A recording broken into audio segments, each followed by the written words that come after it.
back to the channel and welcome to episode 40. Keith, it's hard to believe we've reached the milestone of 40 episodes.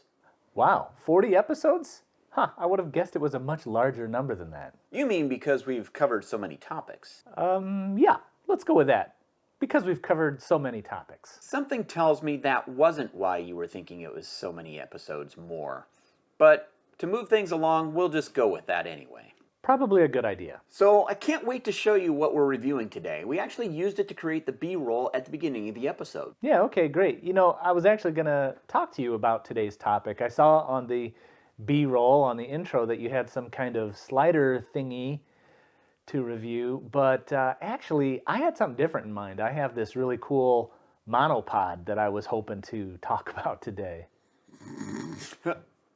Oh, what happened? What was that? Oh, sorry, I must have visited Snoozeville while I was listening to the topic idea you had. Wow, seriously? After some of your topics that I've endured, Snoozeville, huh?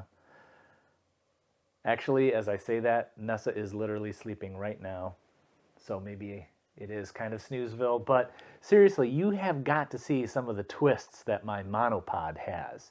You might change your mind. Besides, we've already reviewed a slider. What do you mean some of the topics you've endured? And you really have to see this slider. It's not like anything you've ever seen before. Here, let me show you. No, let me show you. See? Isn't this slider amazing? Isn't this monopod amazing? Wait a minute. Your monopod is the Slypod Pro. Your slider is the Slypod Pro. Same as mine. That's what I wanted to review. Man, all that bickering over nothing, because we wanted to review the same product all along. I know. Part of the problem is we were looking at the product with different points of view with respect to its capabilities and features. Yeah, I absolutely agree. This product really kind of should have its own category, I suppose, like the hybrid pod. That doesn't really roll off the tongue, but something different.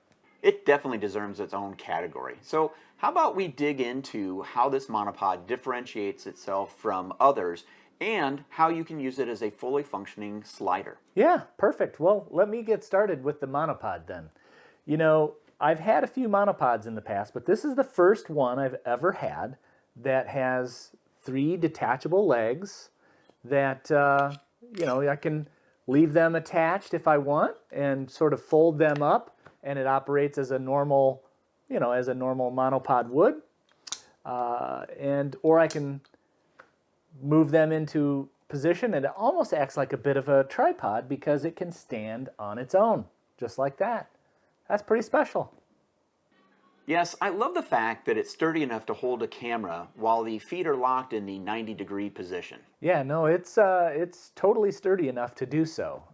Although I wouldn't push it too much. I mean, you could mount, you know, a fairly hefty camera on that or whatever, but these legs, they're not nothing. They're fairly sturdy, but I wouldn't leave it like unattended for like a really long period of time.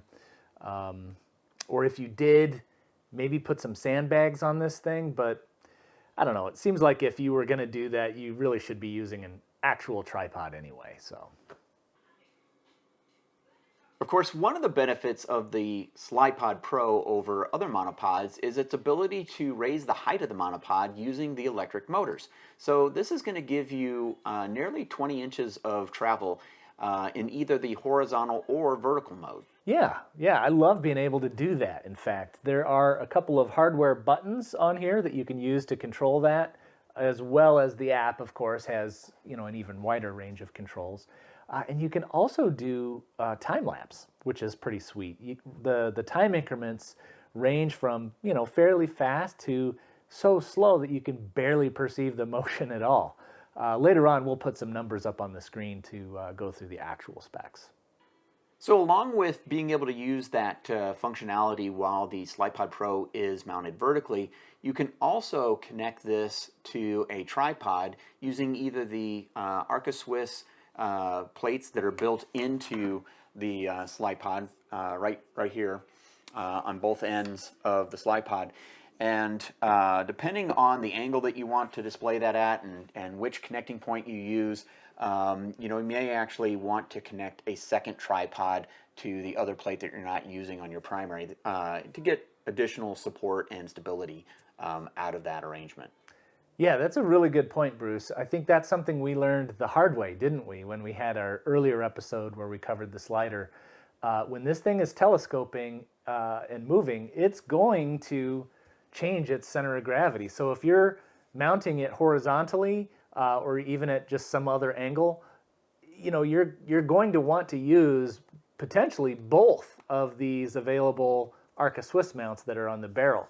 I mean, it's no different than you holding it, right? If you're holding it on just one point, it takes a lot of effort. If you hold it at 2 points, it's much easier to do. Same thing with your tripod. If you're just going to use one tripod and do it horizontally, it's going to have to be a hell of a tripod, right? It's going to have to be super strong.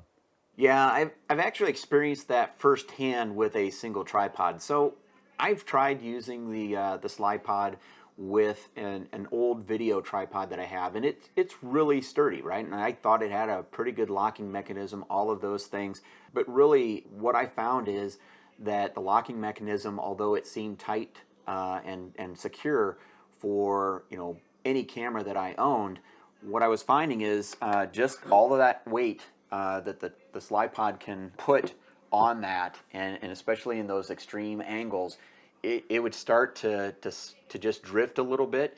And then, of course, with a load on the Slypod, right, a camera on here, and then extending, just that extra force would cause it to drift or vibrate. And so one thing I actually did was get a new fluid head tripod head and tripod combination, again, from a weight perspective, more weight, but also a better locking mechanism. So I'm hoping that at least, when I want to use it with the Slypod, addresses a lot of those things. And of course now I still have the option of connecting a second tripod, but there's times where, I want the flexibility of a single tripod, using that, to create kind of a jib arm, right? If you know what that is, where you're, making the Slypod slide from one end, again, for more creative shots. Yeah, that's a good point. I've seen your old tripod, and it is a tank. I mean, that thing is hefty. But yeah, the reaction torques that are involved when you mount a heavy camera to this and go, anything but vertical, yeah, the reaction torques are severe. So I think the locking mechanisms and the adjustment mechanism is not nothing. Yeah, so it's definitely something to pay attention to when using this. So Keith, how about you run us through the technical specs on these bad boys? Yeah, sure. Let's throw the specs on the screen. And I'm not going to read every single one of these things, but I'll just highlight a few things. So the operating speed, the highest speed it runs at is 40 millimeters per second, which is pretty good. You could imagine using that for a reveal shot. You're peeking out from behind a tree or something. The lowest operating speed, this is amazing, 0.5 millimeters per second. Think about that. That's going to be a really intense time-lapse shot capability right there. The operating temperature is pretty interesting, 122 degrees Fahrenheit max. Let's face it, you probably don't want to be filming if the temperature is that hot outside anyway. 14 degrees minimum temperature, that's good, Fahrenheit. And because there are electric motors operating the sliders within this device, the battery life and the standby time, charge time, these are all important things. It's interesting that the maximum endurance, 5.5 hours, right? So if you're using it outside, but you're really not actively operating the slider all the time, but it's on, you could get up to 5.5 hours. But if you're really using it and that slider is just, those motors are just on all the time, maybe you get 90 minutes-ish out of this. So in a mixed operation, you're going to be somewhere in between, an hour and a half to 5 hours is what I'm expecting, which is good. The maximum payload and the weight of this whole device is about 3 pounds. So it's not nothing compared to a traditional monopod, for example. But once you have a camera on it, obviously that's going to change things. And notice that the vertical payload is 13 pounds, right? 6 kilograms. That's basically a bowling ball. But once you go horizontal, the rating changes quite a bit. And that gets back to the reaction torques that we were talking about in terms of having a stable Arca Swiss mount on the barrel to get a good shot, but really the device itself is only rated for a certain payload as well, right? So try not to exceed 3.5 kilograms or less than 8 pounds if you plan on going horizontal with it. Thanks, Keith. I do love specifications. So one thing that we haven't talked about here yet is construction. So the primary material used on the body of the Slypod is carbon fiber. So that not only helps it be svelte, but also very strong and rigid. Yeah, I mean, honestly, you really cannot fault the construction of this thing. I mean, it is solid. It's got heft to it, just enough heft to let you know that, yeah, this thing is a real piece of equipment. It's sturdy, which you want, but it's not so heavy that you leave it at home because it's a pain in the butt. I agree. So how about if we talk about things that we like and dislike about the unit? Yeah, sure. I'll go first. So I think one thing I've noticed is that to turn this thing on, you have to press and hold the power button like forever for it to actually turn on. It's a very minor gripe, I admit. I expect I'll probably just get used to that over time. It's kind of a quibbling thing. But the main use case that I had identified for my Slypod Pro is to pair it with an OBS bot me or OBSBot me. So what this is it's a camera with a kind of an AI-based capability, so it tracks.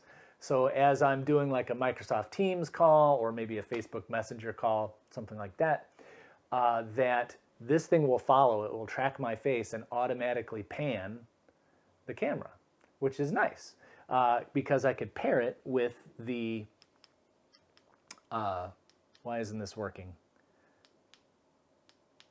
Oh, come on. Well, there's another complaint. So I can pair it with the telescopic elevation of the very noisy motors, by the way, kind of noisy, the faster you go. Yeah, and so now I'm going really slow.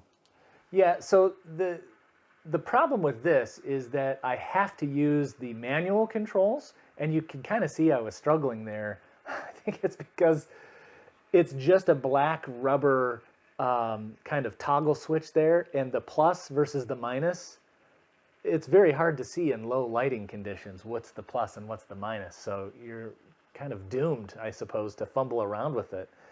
And but very good thing that it actually has physical buttons to operate it, because normally the exotic controls that you would use to control the Slypod Pro are on the app. But obviously if I'm using my phone as a Teams camera device, I cannot use it while I'm using it for that purpose as well. I'd have to buy a second iPhone, I suppose, just to operate the controls of the Slypod. So that's kind of a mismatch, I suppose, for this particular use case. I'd have to jump through a lot of hoops, I suppose, to get it to work. But I can do it because it actually has these manual controls. Great stuff, Keith. There's definitely a lot to like about the Slypod Pro. I mean, some of the things that I really appreciate is, the build construction on it, its functionality, right? I mean, it does a lot of things that are really cool, gives you a lot of creative release. The fact that it comes with a carrying case, it also came with the cables that I needed to connect to the camera. So just, a lot of good features. The tripod head that it ships with has a lot of capabilities, very versatile in terms of how that works. And from what I understand, I've not seen the earlier editions. The Slypod Pro is actually the third iteration of this type of device, right? This one moves further than the older ones. They also redesigned that head to give it better functionality. There's definitely some things that, I would, like to see changed maybe. One of them you identified, right? It's great that it has hard buttons integrated into the device, but I think, you touched on it, just the design of those buttons, where they're located, how you activate them, the way that they're denoted, right? They're just two plastic integrated into the body buttons. I find, you can't change like the speed super easily. You can't set up any scenes with this with just the hard buttons. You have to have the app, which I appreciate the fact that there is an app. It gives you a ton of functionality, and the app has gotten better from when I first got the device to the version that you can use today.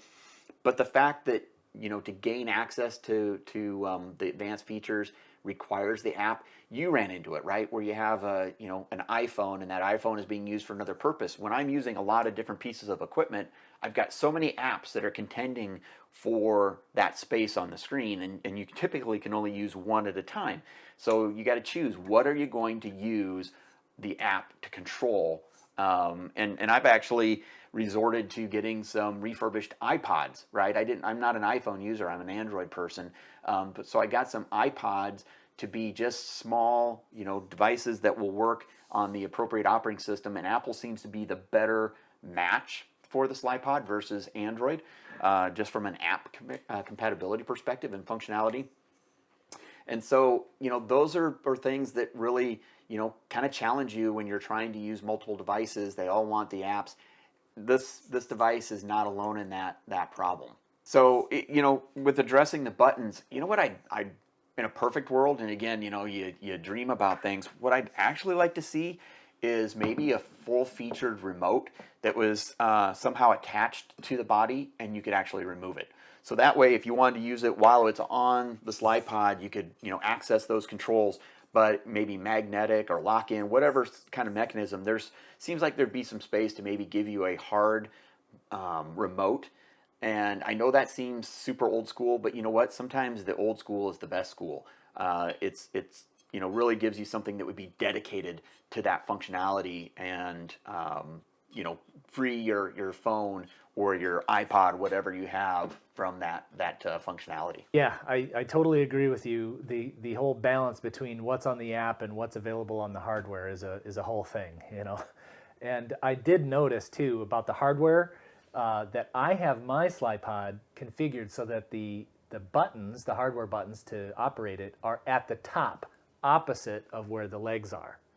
And I noticed on yours it was the other way around. I think yours is the way it comes out of the box. But I wanted my buttons on top for exactly this scenario where I was using it nearby with the OBSBot. And it's frankly very cool that the Slypod Pro people made that happen. Moza, I guess, is the company. That they thought ahead enough to make that even possible. That's very cool. Oh, you know what? You just made me think of another feature that we have to discuss. Oh, what's that? Well, you're probably going to say that I cheated on some of the B-roll that I shot, but you can combine the Slypod Pro with select Moza gimbals and create a full motion setup. Wait, so that is how you did that. So you're talking about the shot where it's kind of raising and turning at the same time. You know, I was looking all over my Slypod, stem to stern, to try to figure out how to do that on my own, even without the OBSBot. So yeah, you're definitely a cheater. You were cheating. Well, you know, you may not remember this, but back a long time ago, I sent you a link to refurbished Aircross 2s from Moza that were heavily discounted. Yeah, I actually do kind of remember that, although I think at the time I was still, you know, trying to wrap my mind around this whole setup, let alone try to expand it at the time. So I do kind of remember that. So what do you say we roll some more video of the Slypod, some of the uses, you know, some of the cool things that we were able to do with it, and then following that we deal with the topic of the seal of approval. Yeah, all right, I'm game. Let's do it.